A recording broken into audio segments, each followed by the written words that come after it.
अच्छा सर ये दसो कि नून लीग च आउण दा क्यों फैसला किया? होर भी तो जमातां है सन।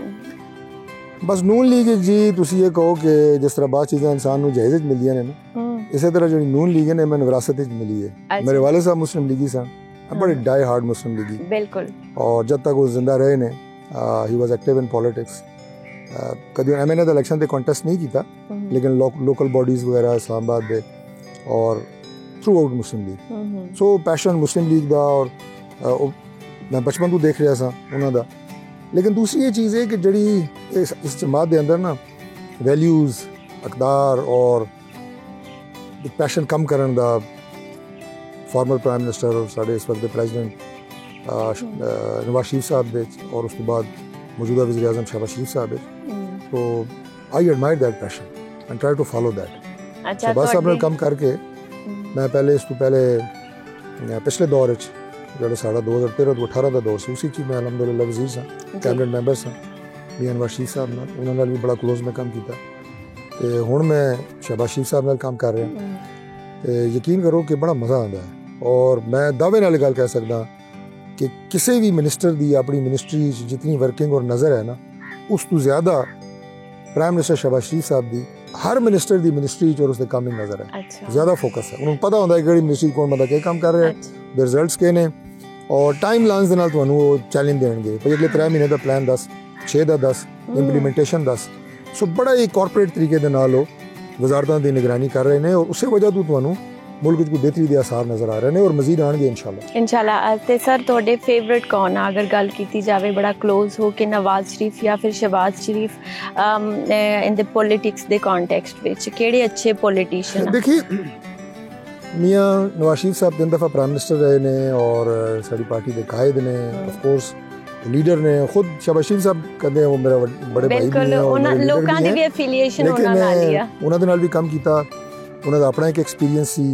शहबाज साहब की जी काम करने की स्पीड है वो ज्यादा है। अच्छा। और डांट भी ज्यादा सुनने को मिलती है। अच्छा। जड़ा मिनिस्टर उन्होंने मीटिंग करके बाहर निकलता है उसको पूछो मीटिंग कर रहे हैं, वो कहता डांट सुन के आए हैं मीटिंग करी। अच्छा। यस बिल्कुल बकायदा डांटते ने, जरा जी तुसी सुस्ती करो डांट पेगी तुहानू। और उसको अच्छा लगता है कि उन्होंने नजर है, फोकस है और फोकस उन्होंने ज़्यादा तो नहीं है, फोकस मुल्क वास्ते है। वो चाहते हैं कि जड़ा कम सालां दा महीने च होवे तो महीने तक कम दिनां च दिनां तक कम घंटियां च। That is called Shahbaz speed basically जड़ा तुसी सुनदे रहंदे हो। बिल्कुल मैं ये भी सुनया मरियम नवाज स्पीड भी। देखिए मरियम बीबी दा जड़ा चैलेंज सी ना पंजाब विच एज चीफ मिनिस्टर, उस तो पहले 10 साल चीफ मिनिस्टर शहबाज साहब रह के आए ने उथे। वो शहबाज साहब की स्पीड में मैनेज करना पंजाब विच वो इतना आसान नहीं सी। लेकिन मैं साड़ी भैन है मैं उस बीबी नूं दाद देना कि उसने उसनूं मैच किया है, कम करके दसिया है।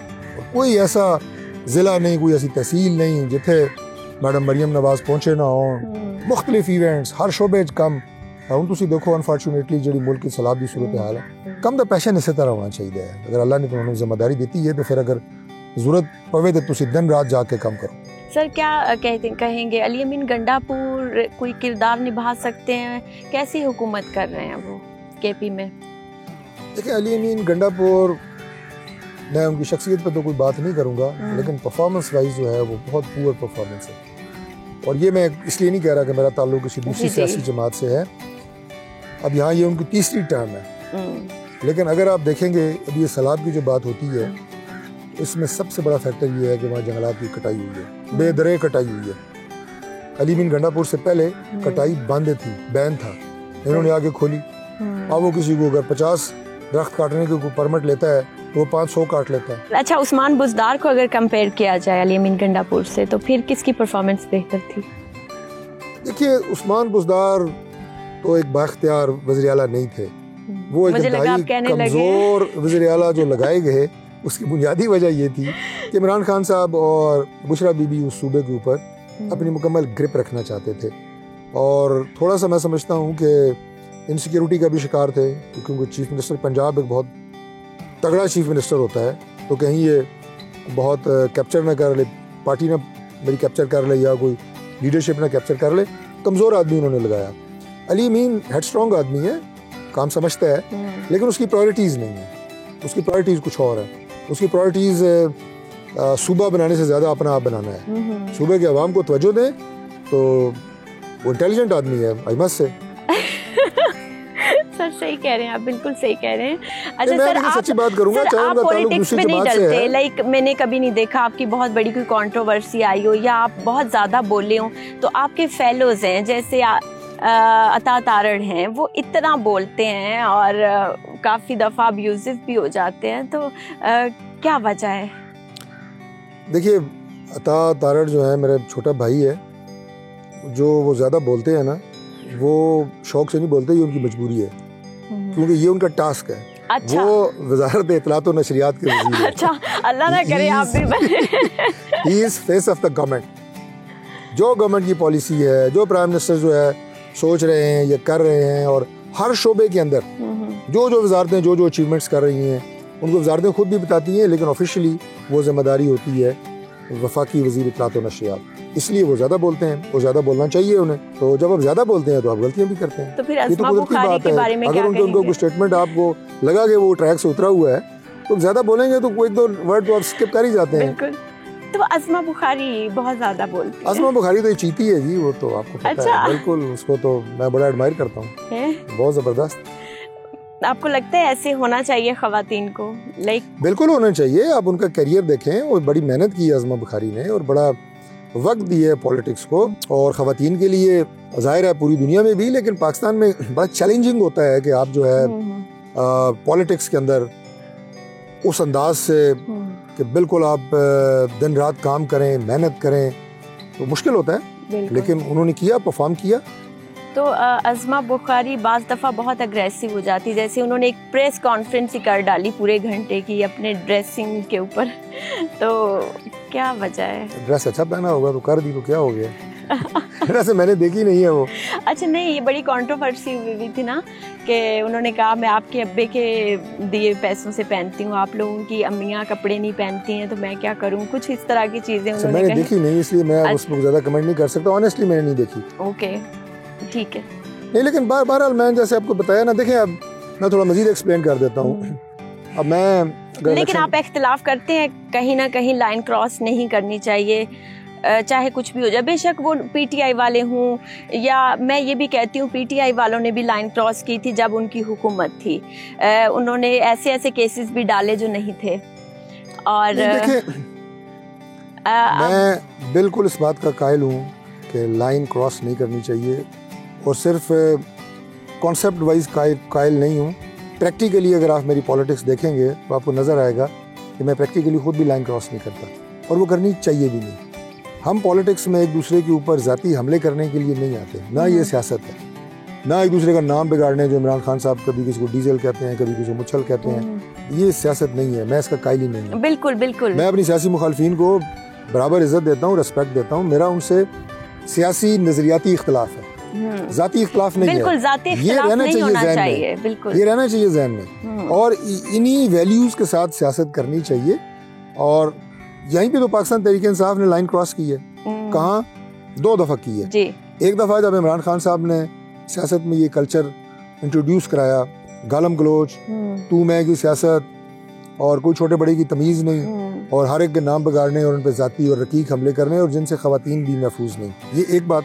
बिल्कुल। दूसरी बात जो उन्होंने लाइन क्रॉस की, वो उन्होंने सियासत छोड़ दी और टकराव की सियासत का रास्ता इख्तियार किया, और वो भी रियासती इदारों के साथ और रियासती इदारों के सरबराहों के साथ। ये कोई सियासत नहीं है कि आप जो है जनाब सियासत तो मैं कहता हूँ कि सियासी बंदों में भी हयादारी वज़ादारी रहनी चाहिए। जैसे मैंने आपको कहा, मैं उसका कायल हूँ, रखता हूँ। वो सियासत छोड़ के आप रियासत से टकराना शुरू कर दें, और फिर उसके बाद जो उनके लोग सोशल मीडिया पे बैठते हैं, वो जो कुछ लिखते और करते और कहते हैं रियासत के बारे में, पाकिस्तान के बारे में और हमारे इदारों के बारे में, वो तो मैं समझता हूँ कि शायद इतना मलबा तो इंडिया ना डालता हो। बिल्कुल। जंग के बाद डाला है, लेकिन जंग से पहले नहीं डाला उन्होंने जितना इन्होंने डाला है। ਤੁਹਾਡੇ ਹਾਂ ਚਾਹ ਪੁੱਛਣ ਦਾ ਕੋਈ ਰਿਵਾਜ ਨਹੀਂ, ਅਸੀਂ ਤੇ ਸੁਣਿਆ ਸੀ ਨੂਨ ਲੀਗ ਦੇ ਬੜੇ ਬੜੇ ਵੱਡੇ ਦਸਤਰਖਾਨ। ਤੁਸੀਂ ਗੱਲਾਂ ਇਤਨੇ ਚੰਗੇ ਕਰ ਰਹੇ ਹੋ ਕਿ ਮੈਂ ਤੁਹਾਨੂੰ रोक के चाह की ऑफर करना नहीं चाहता, लेकिन मेरा ख्याल चाह की ब्रेक कर ली है। डॉक्टर तारिक फजल चौधरी ने हाई टी से तवाज़ो की, चाय के साथ हल्की फुल्की गपशप जारी रही। सर, आपको खाने में क्या पसंद है? मैं हर तरह का खाना खा लेता हूँ, कोई ऐसा स्पेसिफिक नहीं है कि मुझे ये खाना पसंद है और मैंने यही खाना है। मैं देसी खाना भी खा लेता हूँ। अच्छा। और उसमें देसी मुर्गी, मटन वगैरह, रोटी भी खाता हूँ, चावल भी शौक से खाता हूँ, और चाइनीज़, सब कुछ खाते हैं, मतलब सब कुछ आपका फेवरेट है? वो सब अच्छा लगता है। वो क्यों? मेरा ख्याल है ऐसा बंदा ठीक रहता है, वो पाकिस्तान में या पाकिस्तान से बाहर जहाँ पे भी हो, ऐसा ही उसे उसकी पसंद का खाना मिल ही जाता है। अगर आप बहुत स्पेसिफिक हो कि मैंने यही खाना है तो फिर फिर मुश्किल होती है। लेकिन आपकी तो फिजिक भी ठीक ठाक है, मतलब आप फिर वॉक शॉक भी करते हैं? जी, मैं कोशिश करता हूँ कि मैं जिम भी जाता हूँ, उसके साथ मैं राइडिंग करता हूँ। ये दो मेरे शौक हैं जो बड़े पुराने हैं। बस आपको बातों पे लगा कि मैंने खाना खा जाना है। नहीं, ज़रूर खाएं आप, बल्कि ज़्यादा खाएं। अच्छा है। तो आपको पता लगे कि सिर्फ लाहौर में ही अच्छा खाना नहीं बनता, इस्लामाबाद में अच्छा खाना बनता है। सर वैसे आपको कहाँ का खाना पसंद है? मैं तो मुल्तान के खाने की फ़ैन हो गई हूँ, आपने कभी ट्राई किया वहाँ का? मुल्तान का खाना मैंने बिल्कुल ट्राई किया है, लेकिन पाकिस्तान में पहले नंबर पे कराची, अच्छा, दूसरे नंबर पे लाहौर। गुजरांवाला कहेंगे आप? लाहौर। नहीं, अच्छा ओके। जी, अगर आपने सिर्फ गोश्त खाना है तो देन गुजरांवाला नंबर 1। अच्छा जी, बारबेक्यू वगैरह।